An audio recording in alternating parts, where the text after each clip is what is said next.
Hi hello ನಮಸ್ಕಾರ, welcome back to my YouTube channel. ಇವತ್ತಿನ ಈ ವಿಡಿಯೋದಲ್ಲಿ ನಾನು ಜೋಡಿ ಹಕ್ಕಿಗಳು ಎಪಿಸೋಡ್ 5 ಅನ್ನು ನಿಮ್ಮ ಮುಂದೆ ತಂದಿದ್ದೇನೆ. ಒಂದು ದಿನ ಇಬ್ಬರು ಸ್ಕೂಲ್ ಗಾರ್ಡನ್ನಲ್ಲಿ ಕುಳಿತಿರುವಾಗ, ಖುಷಿ, ನಿನಗೆ ಜೀವನದಲ್ಲಿ ಗುರಿ ಏನು ಎಂದು ಸಿದ್ಧಾರ್ಥ್ ಕೇಳಿದಾಗ, ಸರ್, ಅಂತ ದೊಡ್ಡ ಆಸೆ ಏನಿಲ್ಲ, ಜಸ್ಟ್ ಒಂದು ಒಳ್ಳೆಯ ಕಂಪನಿಯಲ್ಲಿ CEO ಆಗಬೇಕು ಎಂಬುದೇ ನನ್ನ ಆಸೆ ಎನ್ನುತ್ತಾಳೆ. ಅವಳನ್ನು ನೋಡಿ ಸಿದ್ಧಾರ್ಥ್ ಮನದಲ್ಲಿ ಒಳ್ಳೆಯ ಗುರಿಯನ್ನೇ ಹೊಂದಿದ್ದಾಳೆ ಅಂದುಕೊಳ್ಳುತ್ತಾನೆ. ಗುಡ್ ಖುಷಿ, ಮತ್ತು ಮದುವೆ ಬಗ್ಗೆ ನಿನ್ನ ಒಪಿನಿಯನ್ ಏನು ಎಂದಾಗ, ಸರ್, ಮದುವೆ ಅನ್ನೋದು ಕೇವಲ 3 ಅಕ್ಷರದ ಪದವಲ್ಲ, ಅದು ಒಂದು ಹೆಣ್ಣಿನ ಜೀವನದಲ್ಲಿ ಪ್ರಮುಖ ಘಟ್ಟ ಅಂದರೂ ತಪ್ಪಿಲ್ಲ ಎನ್ನುತ್ತಾಳೆ. ಅದು ಓಕೆ ಖುಷಿ, ನಿನಗೆ ಲವ್ ಮ್ಯಾರೇಜ್ ಇಷ್ಟನಾ ಅಥವಾ ಅರೇಂಜ್ ಮ್ಯಾರೇಜ್ ಇಷ್ಟನಾ ಎಂದಾಗ, ಸರ್, ನನಗೆ ಅದೆಲ್ಲ ಗೊತ್ತಿಲ್ಲ, ಆದರೆ ನನ್ನ ಮನಸ್ಸು ಇವನೇ ನನ್ನವನು ಎಂದು ಹೇಳುವ ತನಕ ನಾನು ಮದುವೆ ಬಗ್ಗೆ ಯೋಚಿಸುವುದಿಲ್ಲ ಎನ್ನುತ್ತಾಳೆ. ಅವಳ ಮಾತಿಗೆ ಎಂದವನು, ಖುಷಿ, ನಿನ್ನ ಹುಡುಗ ಹೇಗಿರಬೇಕು ಎಂದು ತನ್ನ ಮನದಾಳದ ಪ್ರಶ್ನೆಯನ್ನು ಅವಳ ಮುಂದೆ ಇಡುತ್ತಾನೆ.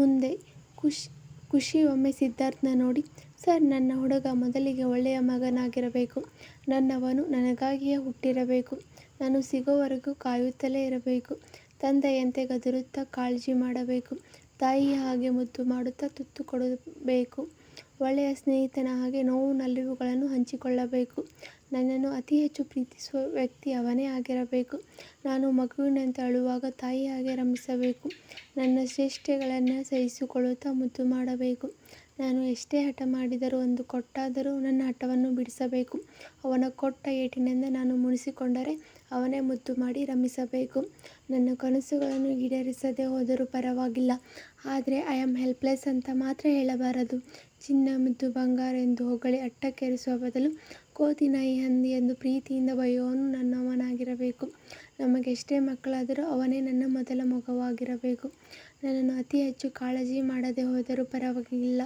ಆದರೆ ನಿರ್ಲಕ್ಷ್ಯ ಮಾಡಬಾರದು, ನನ್ನ ವಾಸ್ತವ ಮತ್ತು ಭವಿಷ್ಯ ಅವನೇ ಆಗಿರಬೇಕು, ಎಲ್ಲಕ್ಕಿಂತ ಹೆಚ್ಚಾಗಿ ನನ್ನನ್ನು ಯಾರ ಮುಂದೆಯೂ ಬಿಟ್ಟು ಕೊಡಬಾರದು, ಇಷ್ಟೆಲ್ಲ ಇರುವವನೇ ನನ್ನ ಗಂಡನಾಗಿ ಬರಬೇಕು ಎಂದವಳು ತನ್ನ ಮಾತು ಮುಗಿಸಿ ಸಿದ್ಧಾರ್ಥ್ನ ನೋಡಿದರೆ, ಅವನು ಅವಳಿಗೆ ಕೈ ಮುಗಿಯುತ್ತಾ, ಒಳ್ಳೆ ಸ್ಕೆಚ್ ಹಾಕಿದ್ದೀಯ ಬಿಡು ಎಂದು ಪೆಚ್ಚಾಗಿ ನಗುತ್ತಾನೆ. ಸರ್, ಈಗ ನೀವು ಹೇಳಿ, ನಿಮ್ಮ ಮನದರಿಸಿ ಹೇಗಿರಬೇಕು ಎಂದು ಕೇಳಿದಾಗ,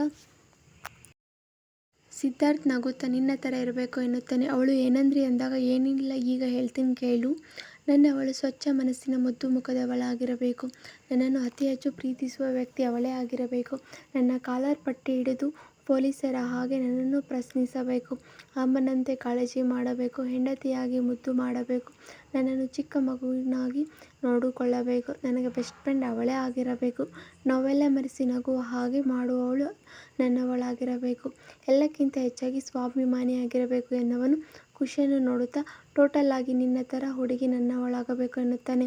ಸಿದ್ಧಾರ್ಥ್ನ ಮಾತು ಕೇಳಿ ಖುಷಿಯ ಮುಖ ಲಜ್ಜೆ ತುಂಬಿದಾಗ, ಸಿದ್ಧಾರ್ಥ್ ಅವಳನ್ನು ನೋಡಿ ಕಣ್ಣು ಹಿಡಿದು, ನಾನು ಹೀಗೆ ಕಣ್ಣು ಹೊಡೆದರೆ ನನ್ನ ಕಾಲರ್ ಹಿಡಿದು ಎಚ್ಚರಿಕೆ ಕೊಡಬೇಕು ಎಂದವನು ತುಂಟತನದಿ ನಕ್ಕರೆ ಖುಷಿ ಕೂಡ ನಗುತ್ತಾ, ನೀವು ತುಂಟ ಸರ್ ಎನ್ನುತ್ತಾಳೆ.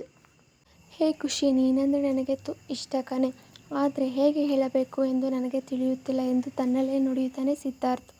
ಇಬ್ಬರು ಸ್ವಲ್ಪ ಹೊತ್ತು ಮಾತಾಡಿ ನಂತರ ಕ್ಲಾಸ್ಗೆ ಹೋಗುತ್ತಾರೆ. ಒಂದು ದಿನ ಸಿದ್ಧಾರ್ಥ್ ತುಂಬ ಬೇಸರದಲ್ಲಿ ಕುಳಿತಾಗ, ಖುಷಿ ಅವನ ರೂಮ್ಗೆ ಹೋಗಿ, ಏನು ಸರ್, ಹೀಗೇಕೆ ಬೇಸರದಲ್ಲಿ ಕುಳಿತಿದ್ದೀರಾ, ಹುಷಾರಿಲ್ವಾ ಎಂದು ಕಾಳಜಿಯಿಂದ ಕೇಳಿದಾಗ, ಖುಷಿ, ಸ್ವಲ್ಪ ಜ್ವರ ಬಂದಿವೆ, ಅದಕ್ಕೆ ತಲೆ ನೋಯ್ತಿದೆ ಎಂದವನು ಅತಿ ಸಣ್ಣ ದನಿಯಲ್ಲಿ ಹೇಳಿದಾಗ, ಖುಷಿಗೆ ಅವನ ಅವಸ್ಥೆ ನೋಡಿ ಬೇಸರವಾಗಿ, ಸರ್ ಇರಿ, ನಾನು ನಿಮಗೆ ಕಾಪಿ ಮಾಡಿ ಕೊಡ್ತೀನಿ ಎಂದಾಗ, ಬೇಡ ಖುಷಿ, ಸುಮ್ಮನೆ ನಿನಗೇಕೆ ತೊಂದರೆ ಎಂದವನು ಅವಳಿಗೆ ಕಣ್ಣಲ್ಲಿ ಬೇಡ ಎಂದರೆ, ಅವನಿಗೆ ಕಣ್ಣಲ್ಲಿ ಗದರಿ ಅಡುಗೆ ಮನೆಗೆ ಹೋಗಿ ಕಾಪಿ ಮಾಡಿ ತೆಗೆದುಕೊಂಡು ಬಂದು ಅವನಿಗೆ ತಾನೇ ಕುಡಿಸಿ, ಸರ್ ಊಟಕ್ಕೆ ಏನು ಮಾಡಲಿ ಎಂದಾಗ, ನನಗೆ ಪಲಾವ್ ಮಾಡಿಕೊಡ್ತೀಯ ಎಂದು ಆಸೆಯಿಂದ ಕೇಳಿದಾಗ, ಎಂದು ಚಕಚಕನೆ ಪಲಾವ್ ಮಾಡುತ್ತಾಳೆ. ತನ್ನ ಕೈಯಾರೆ ಅವನಿಗೆ ಪಲಾವ್ ತಿನ್ನಿಸಿ ಟ್ಯಾಬ್ಲೆಟ್ ಕೊಡುತ್ತಾಳೆ. ಅವಳ ಕಾಳಜಿಗೆ ಸೋತ ಸಿದ್ಧಾರ್ಥ್ ಧನ್ಯವಾದ ಹೇಳುತ್ತಾನೆ. ಖುಷಿ ಅವನಿಗೆ ಕಾಳಜಿ ಮಾತುಗಳನ್ನು ಹೇಳಿ ಬರುತ್ತಾಳೆ. ಸಿದ್ಧಾರ್ಥ್ ಅವಳ ಕಾಳಜಿ ಗದರುವಿಕೆಯನ್ನು ನೋಡಿ ಇವಳು ನನ್ನವಳೇ ಎಂದುಕೊಳ್ಳುತ್ತಾನೆ. ಒಂದೆರಡು ದಿನಗಳ ನಂತರ ಸಿದ್ಧಾರ್ಥ್ಗೆ ಆರಾಮಾಗಿ ಸ್ಕೂಲ್ಗೆ ಬರುತ್ತಾನೆ. ಖುಷಿ ಅವನಿಗೆ ಇನ್ನೂ ಒಂದೆರಡು ದಿನ ರೆಸ್ಟ್ ಮಾಡಿ ಎಂದು ಗದರಿದರೂ ಕೂಡ ಅವಳ ಮಾತು ಮೀರಿ ಸ್ಕೂಲ್ಗೆ ಬಂದ ಕಾರಣ ಅವನ ಮೇಲೆ ಮುನಿಸಿಕೊಳ್ಳುತ್ತಾಳೆ ಖುಷಿ. ಅವನು ಎಷ್ಟೇ ಸಾರಿ ಕೇಳಿದರೂ ಅವನಿಗೆ ಉತ್ತರಿಸದೆ ಸುಮ್ಮನೆ ಆಫೀಸ್ಗೆ ಹೋಗುತ್ತಾಳೆ. ಅವಳ ಹಿಂದೆ ತಾನೂ ಹೋಗುತ್ತಾನೆ. ಅವನನ್ನು ನೋಡಿ, ಸಿದ್ಧಾರ್ಥ್, ನೀನೇನು ಇಲ್ಲಿ ಇನ್ನೊಂದೆರಡು ದಿನ ಆರಾಮಾಗಿ ರೆಸ್ಟ್ ಮಾಡಿ ಬರಬೇಕು ಅಲ್ವಾ ಎಂದಾಗ, ಖುಷಿ ಸಿದ್ಧಾರ್ಥನನ್ನೇ ಗುರಾಯಿಸಿ ನೋಡ್ತಾ ಇರುವಾಗ, ಹೇ ಹೆಣ್ಣೆ, ಹೀಗೆ ಗುರಾಯಿಸಿ ನೋಡಿ ನನ್ನನ್ನು ಕಾಡಬೇಡವೇ, ಈ ಹೃದಯ ತಡೆದುಕೊಳ್ಳಲ್ಲ ಎಂದು ಖುಷಿಗೆ ಕೇಳುವ ಹಾಗೆ ಹೇಳಿದವನು, ಈಗ ಆರಾಮಾಗಿದೆ ಸರ್, ನನಗೂ ಒಬ್ಬನೇ ಇದ್ದು ಬೇಜಾರಿತ್ತು ಸರ್, ಅದಕ್ಕೆ ಬಂದೆ ಎಂದವನು ತನ್ನ ಕ್ಲಾಸ್ಗೆ ಹೋಗುತ್ತಾನೆ. ಖುಷಿ ಕೂಡ ಕ್ಲಾಸ್ಗೆ ಹೋಗಿ ಸಿದ್ಧಾರ್ಥನ ನೋಡಿದರೂ ಕೂಡ ಏನೊಂದು ಹೇಳದೆ ತನ್ನ ಜಾಗಕ್ಕೆ ಹೋಗಿ ಕುಳಿತು ಅವನನ್ನೇ ನೋಡುತ್ತಾ ಕೂರುತ್ತಾಳೆ. ಸಿದ್ಧಾರ್ಥ್ ಕೂಡ ಅವಳನ್ನು ನೋಡಿ ಕಣ್ಣಲ್ಲೇ ರಮಿಸುತ್ತಿರುವಾಗ ಖುಷಿ ಅವನ ಮನವೊಲಿಸುತ್ತಾ ಅವನನ್ನು ಮಾತನಾಡಿಸುತ್ತಾಳೆ. ಅವನು ಖುಷಿಯಿಂದಲೇ ಮಾತನಾಡಿಸಿ ಸಂತಸ ಪಡುತ್ತಾನೆ. ಸಾಯಂಕಾಲ ಇಬ್ಬರು ಚೆನ್ನಾಗಿ ಸ್ಟಡಿ ಮಾಡುತ್ತಾರೆ. ಅವನು ಪೊಲೀಸ್ ಕೆಲಸದ ಬಗ್ಗೆ ಮಾಹಿತಿ ಹುಡುಕಿ ಅದರ ಬಗ್ಗೆ ಸ್ಟಡಿ ಮಾಡುತ್ತಾ ಕುಳಿತರೆ ಅವನ ಜೊತೆ ಇವಳು ಗಣಿತ ವಿಷಯಕ್ಕೆ ಸಂಬಂಧಿಸಿದ ಡೌಟ್ಗಳನ್ನು ಕೇಳುತ್ತಿದ್ದಳು. ಇಬ್ಬರು ಬೆಳಗ್ಗೆ ಮುಂಜಾವಿನಲ್ಲಿ ವಾಕಿಂಗ್ ಮಾಡುತ್ತಿದ್ದರು. ಶಿಕ್ಷಕ ವಿದ್ಯಾರ್ಥಿ ಆಗಿದ್ದರೂ ಒಳ್ಳೆಯ ಸ್ನೇಹಿತರಾಗಿರುತ್ತಾರೆ. ಸರಿ ಎಂದು ಶುರುವಾದ ಬಂದೆಲ್ಲೋ ಹೋಗೋ ಎನ್ನುವ ಹಾಗೆ ಅವರ ಸ್ನೇಹ ಶುರುವಾಗುತ್ತದೆ. ಬೆಳಗ್ಗಿನ ಶುಭೋದಯ ಹಿಡಿದು ಶುಭರಾತ್ರಿವರೆಗೂ ಒಟ್ಟಿಗೆ ಕೂಡಿ ಇರುತ್ತಾರೆ. ಆದರೆ ಎಂದಿಗೂ ಸ್ನೇಹದ ಎಲ್ಲೆ ಮೀರಿಲ್ಲ. ಸ್ಕೂಲಲ್ಲಿ ಅವಳು ಸರ್ ಎಂದರೆ ಮನೆಯಲ್ಲಿ ಹೋಗಲ್ಲೋ ಎನ್ನುತ್ತಿದ್ದಳು. ಅವನು ಕೂಡ ಹೋಗಿ ಕತೆ ಎನ್ನುವ ಶ್ರೀಗಳನ್ನು ಹಚ್ಚಿಕೊಂಡಿದ್ದ. ಒಬ್ಬರಿಗೊಬ್ಬರು ತುಂಬ ಹಚ್ಚಿಕೊಂಡಿದ್ದು ಅಲ್ಲದೆ ತುಂಬ ಕಿತ್ತಾಡುತ್ತಿದ್ದರು. ಜಗಳ, ಮುನಿಸು, ರಮಿಸುವಿಕೆ, ನಗು ಮತ್ತು ಅಳು ಎಲ್ಲದರಲ್ಲೂ ಜೊತೆಗಾರರು ಇವರು. ಖುಷಿ ಯಾವುದೇ ವಿಷಯಕ್ಕೆ ಡೌಟ್ ಬಂದರೂ ಇವನನ್ನೇ ಕೇಳುತ್ತಿದ್ದಳು. ಅವನು ಏನೇ ಟೆನ್ಷನ್ ಆದರೂ ಇವಳಿಗೆ ಹೇಳುತ್ತಿದ್ದ. ರವಿವಾರಕ್ಕೊಮ್ಮೆ ಅವಳು ತನ್ನ ಮನೆಗೆ ಹೋದರೆ ಇವನು ಅವಳನ್ನು ತುಂಬ ಮಿಸ್ ಮಾಡುತ್ತಿದ್ದ.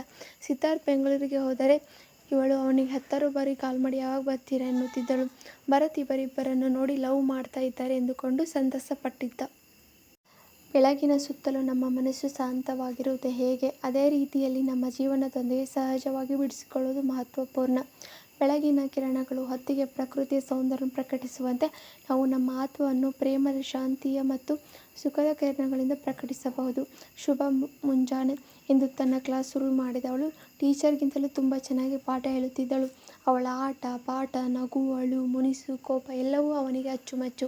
ಒಂದು ದಿನ ಖುಷಿ ಒಂಥರ ಸಪ್ಪಗಾಗಿರುವುದನ್ನು ಗಮನಿಸಿ ಸಿದ್ಧಾರ್ಥ್ ಏನೆಂದು ಕೇಳಿದಾಗ ಅವಳು ಏನಿಲ್ಲ, ಸ್ವಲ್ಪ ತಲೆನೋವು ಎಂದು ಸುಳ್ಳು ಹೇಳುತ್ತಾಳೆ. ಆದರೆ ಅವನಿಗೆ ನಂಬಿಕೆ ಬಾರದೆ ಭರತ್ನನ್ನು ಕರೆದು ಕೇಳಿದಾಗ, ಸರ್ ಅದು ಖುಷಿ ಬಗ್ಗೆ ಇಬ್ಬರು ಹುಡುಗಿಯರು ತಪ್ಪಾಗಿ ಮಾತನಾಡುತ್ತಿರುವುದನ್ನು ಕೇಳಿಸಿಕೊಂಡರೆ ಖುಷಿ ಸಪ್ಪೆ ಆಗಿದ್ದಾಳೆ ಎನ್ನುತ್ತಾನೆ. ಭರತ್ನ ಮಾತು ಕೇಳಿ ಕೋಪಗೊಂಡ ಸಿದ್ಧಾರ್ಥ್ ಖುಷಿ ಬಗ್ಗೆ ಮಾತನಾಡಿದ ಆ ಹುಡುಗಿಯರ ಹತ್ತಿರ ಹೋಗಿ, ಹೇ ಗರ್ಲ್ಸ್ ಕಮ್ ಇನ್ ಎಂದವನು. ನಿಮಗೆ ನಾಚಿಕೆ, ಮಾನ ಮರ್ಯಾದೆ ಅನ್ನೋದಿದೆಯಾ? ನೀವು ಹುಡುಗಿಯರಾಗಿ ಖುಷಿ ಬಗ್ಗೆ ತಪ್ಪಾಗಿ ಮಾತನಾಡುತ್ತೀರಾ ಎಂದವನು ಕೋಪದಲ್ಲಿ ಅವರಿಗೆ ಬೈತಾನೆ. ಆಗ ಆ ಹುಡುಗಿಯರು ಸಿದ್ಧಾರ್ಥ್ ಹತ್ತಿರ ಸಾರಿ ಕೇಳಿದಾಗ, ನಿಮ್ಮ ಸಾರಿ ನನಗೆ ಅಗತ್ಯವಿಲ್ಲ, ಖುಷಿ ಹತ್ತಿರ ಕೇಳಿ ಎಂದಾಗ ಆ ಹುಡುಗಿಯರು ಮೌನವಾಗಿ ತಲೆ ಆಡಿಸಿ ಖುಷಿ ಹತ್ತಿರ ಕ್ಷಮೆ ಕೇಳುತ್ತಾರೆ. ಇದರಿಂದ ಖುಷಿಗೆ ಸಿದ್ಧಾರ್ಥನ ಮೇಲೆ ಗೌರವ ಹೆಚ್ಚಾಗುತ್ತದೆ. ಸಿದ್ಧಾರ್ಥನ ಟೇಬಲ್ಗೆ ಹೋಗಿ ಥ್ಯಾಂಕ್ ಯು ಎಂದಾಗ ಸಿದ್ಧಾರ್ಥ್ ಕೋಪದಲ್ಲಿ ಅವಳನ್ನು ಗುರಾಯಿಸಿ ನೋಡ್ತಾ, ಅಮ್ಮ ಅವರಿಗೆ ನಿಜ ಹೇಳೋಕೆ ಏನು ರೋಗ ಎಂದು ಸಿಟ್ಟಲ್ಲಿ ಹೇಳಿದಾಗ, ಸಾರಿ ಕಣೋ, ಅದು ಸುಮ್ಮನೆ ನನಗೇಕೆ ತೊಂದರೆ ಅಂತ ಸುಳ್ಳು ಹೇಳಿದೆ ಎಂದು ಹೇಳಿ ಸಾರಿ ಕೇಳುತ್ತಾಳೆ. ಅವಳಿಗೆ ತನ್ನ ಟೀ ಕೊಟ್ಟು ಕೊಡಿ ಎನ್ನುತ್ತಾನೆ. ಅವಳು ಟೀ ಕುಡಿದು ಥ್ಯಾಂಕ್ ಯು ಎಂದು ಕ್ಲಾಸ್ಗೆ ಹೋಗುತ್ತಾಳೆ. ಅವಳು ಹೋಗೋದನ್ನು ನೋಡುತ್ತಾ, ಹೇ ಕೋತಿ, ನೀನೆಷ್ಟು ಮುದ್ದು, ನಿನ್ನ ನೋಡ್ತಾ ಇದ್ರೆ ನೋಡ್ತಾನೆ ಇರಬೇಕು ಅನಿಸುತ್ತದೆ, ಮುದ್ದು ಮುಖ, ತರಲೆ ಮಾತು, ಬುದ್ಧಿವಂತೆ ಎಂದು ತನ್ನಲ್ಲಿ ನುಡಿದು ಲವ್ ಯು ಎನ್ನುತ್ತಾನೆ. ಸಿದ್ಧಾರ್ಥ್ಗೆ ಖುಷಿ ಮೇಲೆ ಲವ್ ಶುರುವಾಗಿದೆ. ಆದರೆ ಖುಷಿಗೆ ಮುಂದುವರಿಯುವುದು ಎಂದಿನಂತೆ ಪ್ರೋತ್ಸಾಹದ ನಿರೀಕ್ಷೆಯಲ್ಲಿ. ಈ ವಿಡಿಯೋ ನಿಮಗೆ ಇಷ್ಟವಾದಲ್ಲಿ ಲೈಕ್ ಮಾಡಿ, ಶೇರ್ ಮಾಡಿ, ಸಬ್ಸ್ಕ್ರೈಬ್ ಮಾಡಿ. Thank you.